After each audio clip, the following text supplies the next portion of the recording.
জানাজা হয়নি, বসেনি কোনো সমাধি ফলক। তবুও এই নিস্তব্ধ ধ্বংসস্তূপ আজ অসংখ্য প্রাণের এক নিথর গোরস্থান।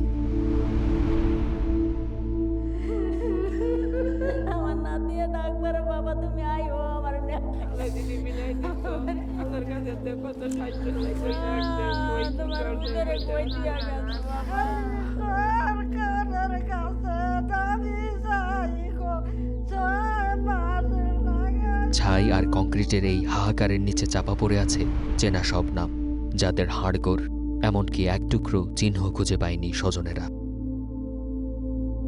কাগজে কলমে তারা কেবল নিখোঁজ, কিন্তু এই পোড়া দেয়ালগুলো জানে তাদের শেষ পরিণতির কথা। 2024 সালের 25 আগস্ট এই ভবনের ভেতরে নিখোঁজ হয় 182 জন মানুষ, যাদের খোঁজ আজও মেলেনি। ঘটনার পর থেকেই ভবনটি পড়ে আছে পরিত্যক্ত অবস্থায়। স্থানীয়রা বিশ্বাস করেন এই পোড়া ইট কাঠামোর ভেতরেই চাপা পড়ে আছে সেই মানুষগুলোর শেষ অস্তিত্বটুকু। কিন্তু তারপরও প্রশাসনের পক্ষ থেকে সেসব উদ্ধারে কোনো উদ্যোগ নেওয়া হয়নি। বাইরে থেকে যা দেখা যাচ্ছে তা কেবলই ধ্বংস।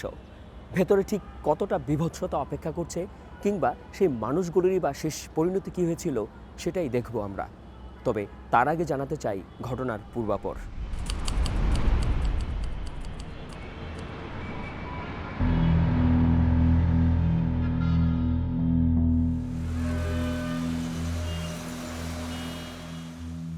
প্রায় 16 বছর বাংলাদেশ শাসন করে শেখ হাসিনা ও তার দল আওয়ামী লীগ। যেই অপরাধী হোক, অপরাধীকে শাস্তি পেতেই হবে। এই দীর্ঘ সময়ে হাসিনার শাসনতন্ত্র পরিণত হয় ভয়াবহ দুর্নীতি ও চরম স্বৈরতন্ত্রে। মানবাধিকার এদিকে সংরক্ষণের ব্যবস্থা নিচ্ছি, পাশাপাশি মাদক, সন্ত্রাস, জঙ্গিবাদ, দুর্নীতি এর বিরুদ্ধে আমাদের অভিযান অব্যাহত রয়েছে।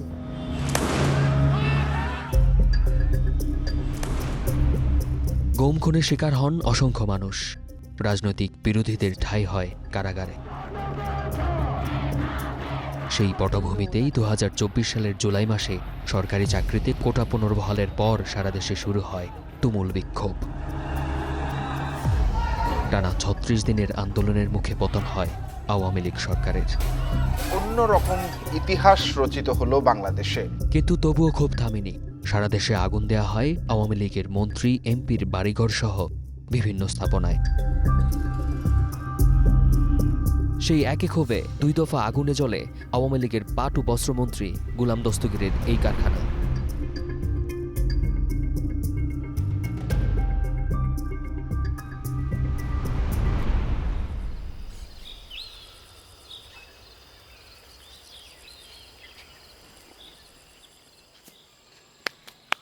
দীর্ঘদিন এই কারখানায় কাজ করেন মোহাম্মদ সেলিম। আগুন, লুটপাট বা মানুষ নিখোঁজ সবই ঘটেছে তার চোখের সামনে। বহুত মানুষ মারা গেছে, কিন্তু ওই মানুষের কিছু কিছু মানুষের চাপ দিছে, কিছু কিছু মানুষের চাপ দেয় নাই। ঘটনা শুরু 5 আগস্ট বিকেলে। সরকার পতনের খবরে কারখানাটি ঘেরাও করে হাজারো জনতা। মালামাল লুটের পর আগুন দেয়া হয় কারখানার বিভিন্ন স্থাপনায়। 5 তারিখে 4টার পরে তো ডিক্লেয়ার হয়ে গেল যে সরকার হয়েছে। তখনই এই মানুষে হেন্দা ঢুকতেছে, হেন্দা ঢুকতেছে, হেন্দা ভাঙ্গিয়া ঢুকতেছে, মানে যে জান্দা পারতেছে গাছ হিসাবে হেন্দই ব্যবস্থা করে ঢুকে মাল নেওয়ার ব্যবস্থা করতেছে। কারখানাটি প্রায় 45 একর জায়গায় বিস্তৃত। একদিকে ঢাকা সিলেট মহাসড়ক আর অন্যদিকে খাতুন গ্রাম। সেদিনের আগুনে পড়ে 5টি শেড, আর ভাগ্যক্রমে বেঁচে যায় 6 তলা এই মিক্সিং ভবনটি।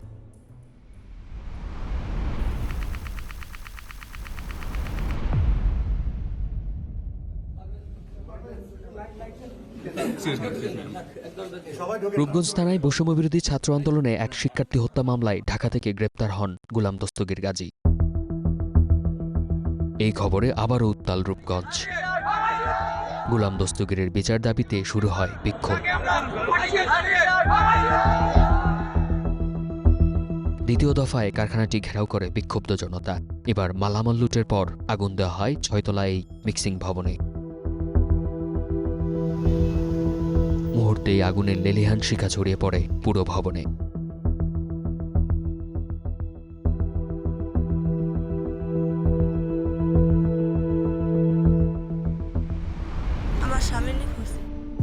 সকালবেলা বাচ্চাও আমার বাপের বাসায় দিয়া এবারে আমি এনআইসি ঢাকা মেডিকেলে গেছি, পাই নাই। কালকে রাত্রে থেকে ওরা নিখোঁজ, আমরা এই পর্যন্ত পাই না ওদেরকে।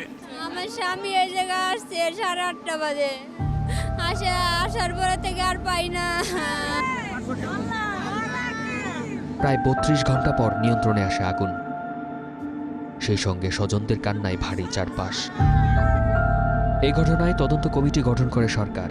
প্রতিবেদনে উঠে আসে ভবনটিতে 182 জন নিখোঁজের তথ্য।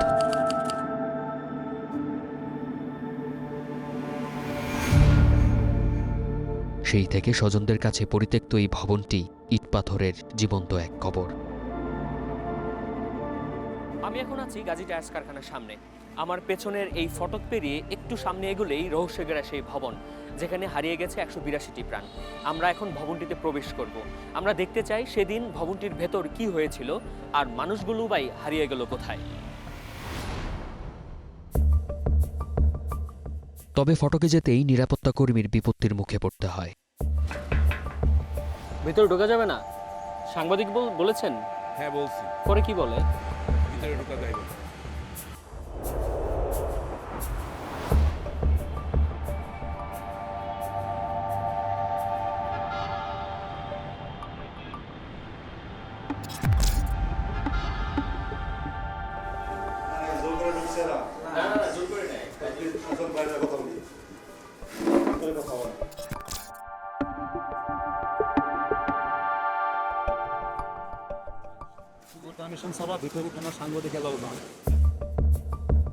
এভাবে 4 দফা চেষ্টা করেও মেলেনি ভেতরে ঢোকার অনুমতি।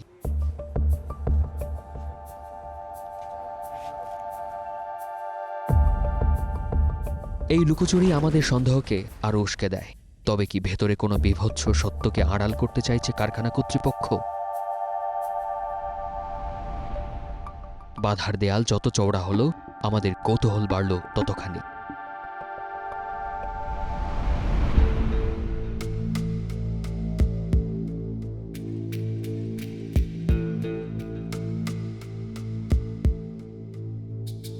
আর তাই প্রথাগত পথ ছেড়ে আমাদের অবলম্বন করতে হয় ভিন্ন এক কৌশল।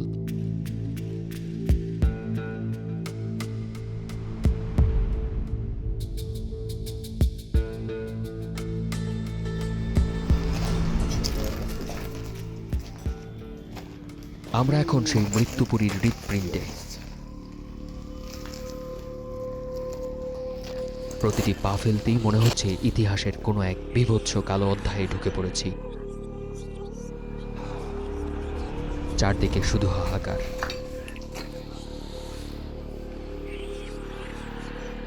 এই জীর্ণ সিঁড়িগুলো কি সেদিন জীবন বাঁচানোর পথ ছিল, নাকি ছিল উপর থেকে নিচে নামার ব্যর্থ চেষ্টা?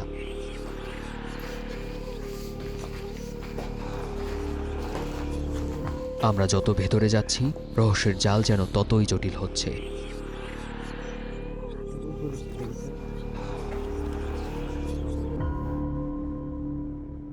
প্রতিটি কোণ, প্রতিটি ধ্বংসাবশেষ যেন এক একটি তালাবদ্ধ সমাধির গল্প।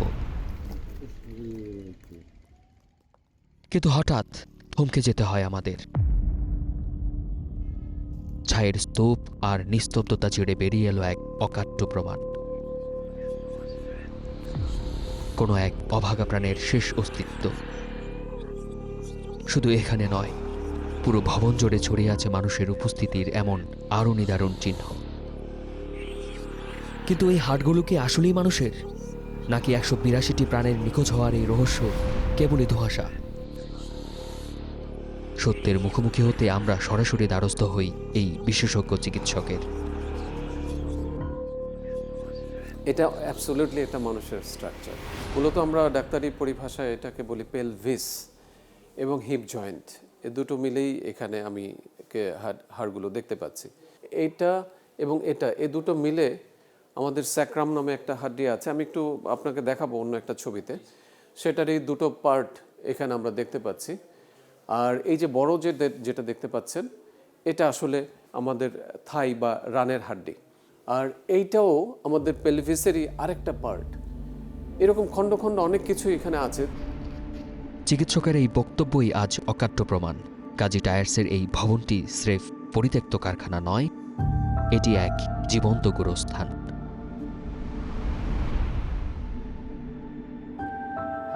মানুষের চিহ্ন যখন মিলেছে তখন আর ফেরার পথ নেই। সেদিন কারখানা ভবনটিতে কারা আগুন দিয়েছিল, কেন আগুন দিয়েছিল, আর কিভাবে হারিয়ে গেল 182টি প্রাণ। এবার আমরা যাব সেই নেপথ্য কারিগরদের সন্ধানে।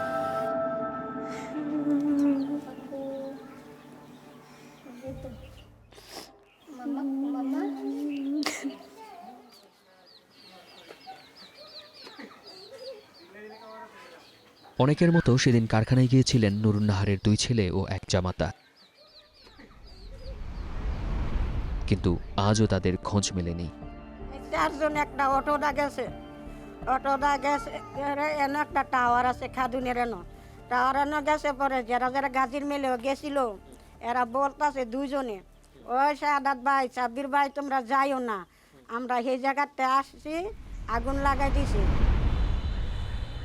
অন্যদিকে আগুনের সেই মরণ ফাঁদ আজও তাড়া করে বেড়ায় এই প্রত্যক্ষদর্শীকে। আমাদের সাথে আরো অনেক লোকে গেছে, আমরা বেশি মানে উড়ি নাই, এই জন্য বাইচা গেছি। কিন্তু সেদিন আসলে কি ঘটেছিল? এর নেপথ্যে কি কোনো ষড়যন্ত্র ছিল? সত্যের সন্ধানে আমরা কথা বলেছি কারখানা কর্তৃপক্ষ ও অসংখ্য প্রত্যক্ষদর্শীর সাথে। আমাদের অনুসন্ধান 25 আগস্ট সকাল থেকে।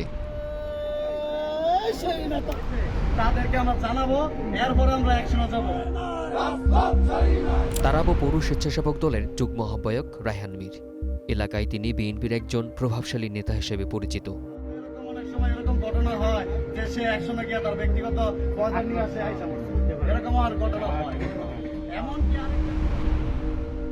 অনুসন্ধান বলছে, আগের রাতে গোলাম দস্তগীরের গ্রেপ্তারের খবর ছড়িয়ে পড়তেই কারখানায় যায় রায়হান মীর ও তার লোকজন। ফের হামলা ও লুটপাটের ভয় দেখিয়ে কারখানার নিরাপত্তায় জনপ্রতি 5,000 টাকায় এলাকাবাসীকে নিয়োগের দাবি জানায় তারা। কিন্তু কারখানা কর্তৃপক্ষ এই প্রস্তাবে রাজি না হয় হুমকি দিয়ে কারখানা ত্যাগ করেন রায়হান বাহিনী। রায়হান খবর দিছিল যে তুমি যে কোনো একটা ব্যবস্থা করো, তখন হ্যাঁ এলা কথাবার্তা কইল, কোয়ার পরে এলা কি কি কোয়ার পরে মনে হয় কত টাকা পয়সা হইব, পড়ালা মনে হয় হেরা রাজি মুজি হয় না, পড়ালা রায়হানে জিত দিয়ে কত কথার কোনো ভ্যালুয়েশন পায় না, আলা রায়হানে করতে আপনি গোটা আপনি করেন এই রায়হান। কারখানার পাশেই খাদুন গ্রাম। গ্রামের উত্তর দিকে কারখানার দেয়াল ঘেঁষে খাদুন উত্তরপাড়া জামে মসজিদ।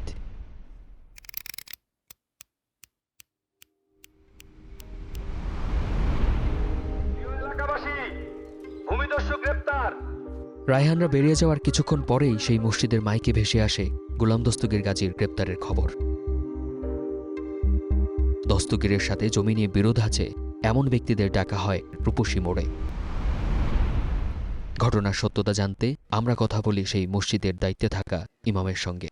না, এই ঘোষণাটা আমি দেই নাই, চাবি নিয়ে এসে কে ঘোষণা করলো এটা জানা যায় না, কিন্তু ঘোষণা হয়েছে, একটা দিছে, কে জানে। সেদিন কে ঘোষণা দিয়েছিলেন সেই উত্তর খুঁজতে আমরা কথা বলি একাধিক বাসিন্দার সঙ্গে, কিন্তু কেউ প্রকাশ্যে মুখ খুলতে রাজি হয়নি। কইতাছে যার যার জায়গার জমিনের কাগজপত্র নিয়ে আসেন রূপসী, হ্যাঁ এইটুক খালি শুনছি। ওইটা তো আমরা বলতে পারি না, কারণ ওইটা তো আমাদের ছুটি দিয়ে দিছে, আমরা চলে গেছি। আমি এটা জানি না, এটা তদন্ত হয়েছে সময় আমি ছিলাম, আর এগুলি নিয়ে আমরা এত গাড়িও। পরে মসজিদ সংলগ্ন এক বাসিন্দা মুঠোফোনে জানালেন ঘটনার বিস্তারিত।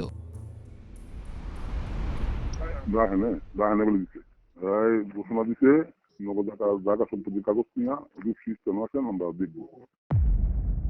কারখানা থেকে আনুমানিক 100 মিটার দূরে ঢাকা সিলেট মহাসড়কে রূপসী মোড়।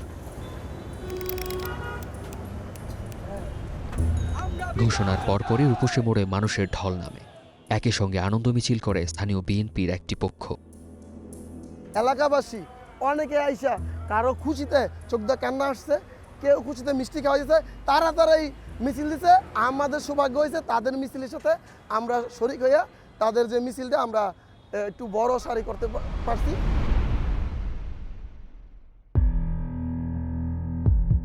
সাধারণ মানুষের সেই ভিড়ে কৌশলে মিশে যায় রায়হান ও তার অনুসারীরা।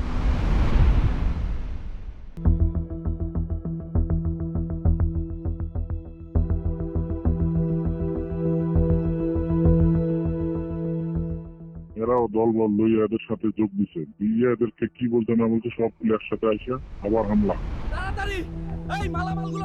পরে সেই মিছিলের আড়াল থেকেই কারখানায় চড়া হয় উন্মত্ত জনতা।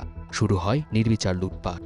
সেই লুটপাটের একাংশের নেতৃত্ব দেয় রায়হানের ছোট ভাই বাবু ও তার লোকজন।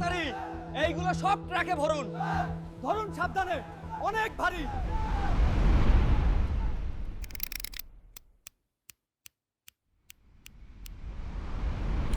বরাবো এলাকার যুবলীগ নেতা শহীদুল। স্থানীয়দের কাছে তিনি পরিচিত চিহ্নিত ডাকাত হিসেবে। খবর পেয়ে শহীদুল ও তার লোকজনও কারখানাটিতে লুটপাটে যোগ দেয়। মালামাল ভাগাভাগি নিয়ে শুরু হয় বাবু শহীদুল গ্রুপের মধ্যে ধাওয়া পাল্টা ধাওয়া। মারামারি করছে, মনে করেন আমগনকার ফলাফান ওই মারামারি করছে, মারামারি মনে করেন এনতেনে দৌড়ানি দিছে, হেদিকে গেছে, হেদিকে দৌড়ে আবার এনে আনছে। এই তামসা দেখতে দেখতে আমার জীবন সারা। বাবু গিয়ে মনে করেন ইয়া করছে, মানে বাধা দিছে, আর হেরো আবার আঙ্গায় বাধা দিছে। তো এটির মধ্যে আমি খাড়ে খাড়ে গেছি দেখি।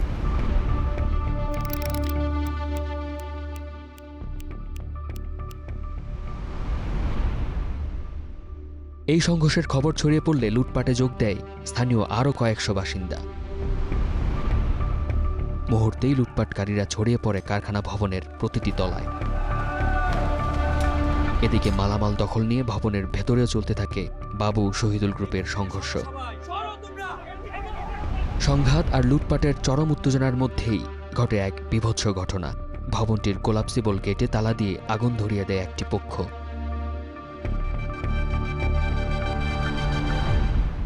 আর মুহূর্তেই সেই আগুন ছড়িয়ে পড়ে পুরো ভবনে।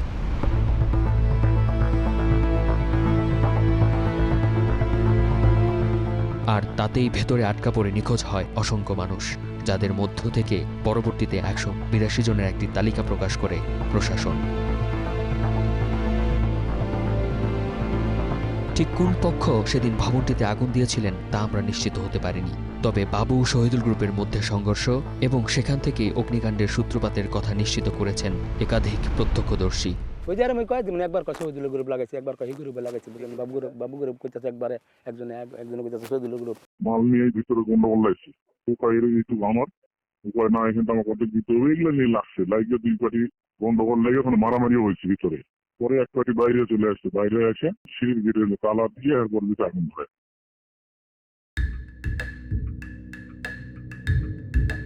ঘটনার নেপথ্যে বাবু শহীদুল গ্রুপের সংশ্লিষ্টতা যাচাই করতে আমরা খুঁজে বের করি আরও একজন প্রত্যক্ষদর্শী, যিনি কারখানাটিতে কাজ করেন প্রায় 26 বছর।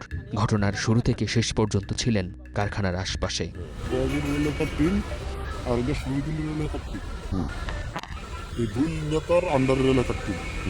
এই তিনি 25 তারিখের অধীন মূল নায়কের গঞ্জামে তো ওরা মাল ছিনতাই করে নেয়, যেমন চুরের হবার পরে ওরা ছিনতাই করে নেয়, ওদের কাছ থেকে ছিনতাই করে ওরা নেবে। এই বাবুর মতো আর কি আটটা নেবার মারামারি শুরু হচ্ছে। অনুসন্ধানে বেরিয়ে আসে বাবু শহীদুলের নানা অপরাধের তথ্য। বাবু একসময় ছাত্রলীগের রাজনীতিতে সক্রিয় ছিলেন, তবে ভোলপাল্টে এখন বড় ভাই রায়হানের হাত ধরে হয়েছেন বিএনপির কর্মী। অন্যদিকে বরাবর ডাকাত হিসেবে পরিচিত শহীদুল, যার বিরুদ্ধে হত্যা, অস্ত্র ও ডাকাতি সহ রয়েছে অন্তত 18টি মামলা। যাদের নাম বারবার এই এত বড় ধ্বংসযজ্ঞের পেছনে উঠে এসেছে, আমরা এবার সেই বাবু, শহীদুল ও রায়হানের মুখোমুখি হব। আমরা সরাসরি তাদের কাছে জানতে চাইব সেদিন আসলে কারখানার ভেতর কি ঘটেছিল, আর তাদের বিরুদ্ধে ওঠা অভিযোগই বা কতটুকু সত্য। শুরুতেই আমরা রায়হান মীর ও তার ভাই বাবুর মুখোমুখি হতে চাই। তাদের দেওয়া কথা অনুযায়ী আমরা পৌঁছাই তারাপুর পৌর অডিটোরিয়ামের সামনে। প্রায় ঘণ্টাখানেক অপেক্ষার পর রায়হান মীর এলেও অজানা কারণে অনুপস্থিত থাকেন তার ভাই বাবু। যে অগ্নিকাণ্ডের ঘটনা ঘটলো, মানুষ মারা গেল, এটার পেছনে আপনার নামটা বারবার জড়াচ্ছে। এই বিষয়ে আমি দাঁড়িয়ে লাগছি। পরবর্তী যেখানে লুটপাট হয়েছে, মানুষের ঘটনা ঘটছে, এখানে আপনার ভাইয়ের নামটাও জড়াচ্ছে। ওই যে একটা সময় দুইটা গ্রুপ ছিল, ওইটা হয়তো ভাই হারা দিয়েছেন। আরেকদিন ভাই আপনি আইসেন, আরেকদিন ইনশাল্লাহ আরেকদিন আপনি যে কোনো বিষয় আমার পাইবেন ইনশাল্লাহ, যে কোনো বিষয়। আমরা অনুসন্ধান করে দেখলাম যে ওখানে আপনি গিয়েছিলেন। আসতে পারে। এক পর্যায়ে রায়হান মীর কোনো প্রশ্নের উত্তর না দিয়েই ঘটনাস্থল ত্যাগ করেন। আমাদের পরবর্তী লক্ষ্য শহীদুল। বরাবর মসজিদ থেকে কিছুটা সামনে এগুলেই শহীদুলের বাড়ি। তবে বাড়িতে গিয়ে শহীদুলকে পাওয়া গেল না। শহীদুল ভাই কি আছেন বাড়িতে? আমরা সাংবাদিক, একটু কথা বলতাম ওনার সাথে। কিছুক্ষণ অপেক্ষার পর শহীদুলের মা শহীদুলের মুঠোফোন নম্বর দিলেন। পরবর্তীতে সেই নম্বরে দফায় দফায় চেষ্টা করেও সংযোগ পাওয়া যায়নি। সংযোগ প্রদান করা সম্ভব হচ্ছে না।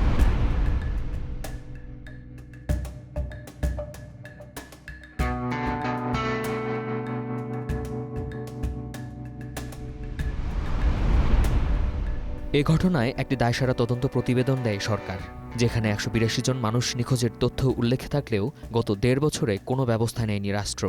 আরও আশ্চর্যের বিষয় হল, নিখোঁজদের নিয়ে এখনও থানায় কোনো মামলা হয়নি।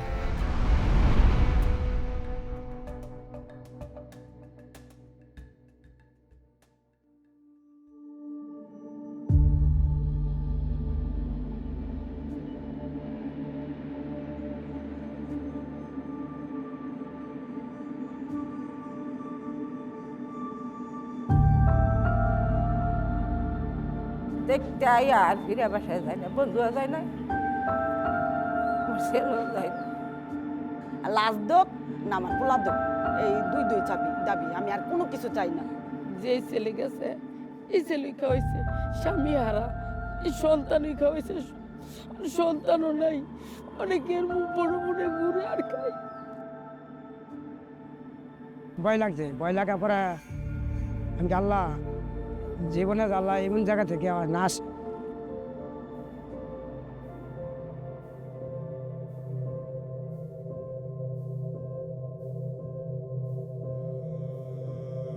কবর নেই, নেই দাফনের স্মৃতি।